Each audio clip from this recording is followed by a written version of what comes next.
For me, if you want to know what's in your food, grow some of what's in your food. You know, if you want to feel one and balance, nature. Look at the native tribes that were in the Bay Area. I'm not a historian, but man, I just like reading these little tidbits. And one thing I read about some of the native tribes in the Bay Area, they were so in tune with nature. And nature was so plentiful here. Deer, turkey, water, great climate, that they weren't even warlike. The Spanish came and they were just like, huh?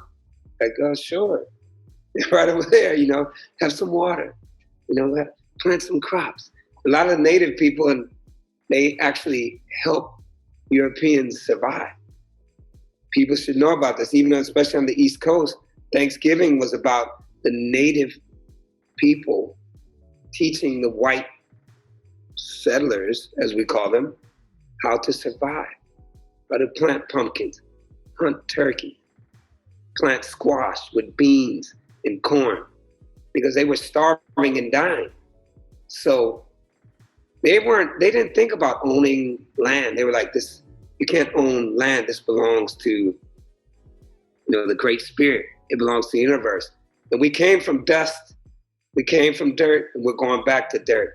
And there's nothing more healing than the vibrations of soil, plants, and watching seeds germinate and turn into food that we can eat. I mean, a lot of people were at the grocery store. I was kind of there because, man, I've been growing on a quarter of an acre for 5 years, and it is a place of healing.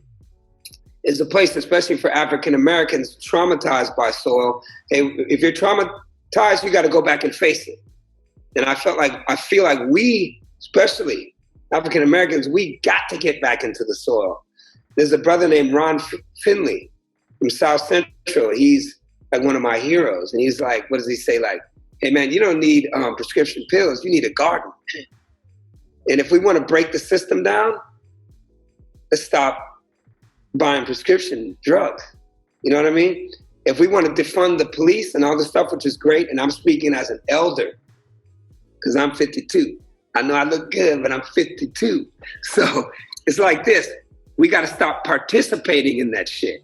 That's the other side of Black Lives Matter. Sure, the police, we get it. Remember I talked about the bad guy? Yeah. But then the other part is we got to come back and be like, okay, so what's our part going to be in this too? And what a thing that we can do is, yeah, man, grow something. You can grow it in a box. You can grow it in a drawer, a dresser. I grow in bookcases. It isn't expensive. We want to do some revolutionary, take over some of these empty lots and to start a community garden. Boy, that's a revolution. So there's many layers of it, and we do need the young people to be in the streets and say what they have to say and make their voice heard. That's true. But I want to also say that there's another side that after this is done, what do we have to tangibly hold? To be like, all right, we did that, now we got this.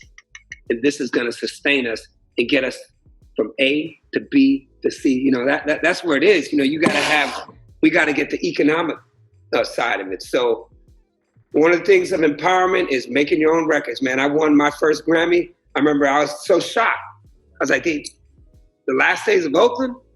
Did you really listen to the nigga song? Really?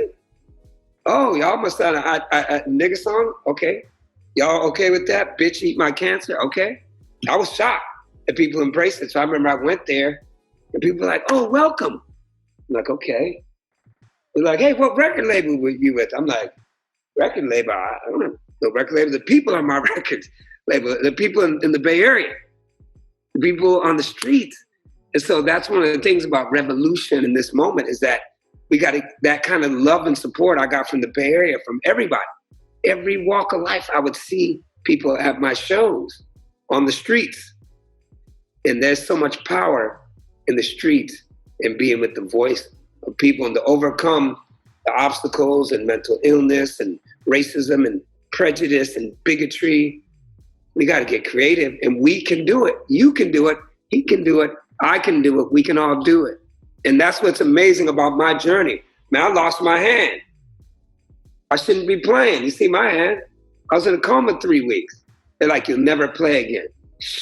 Not if my ancestors get behind me, then I'm playing. Then I'm playing. And I'm playing loud, and I'm making the Bay Area proud.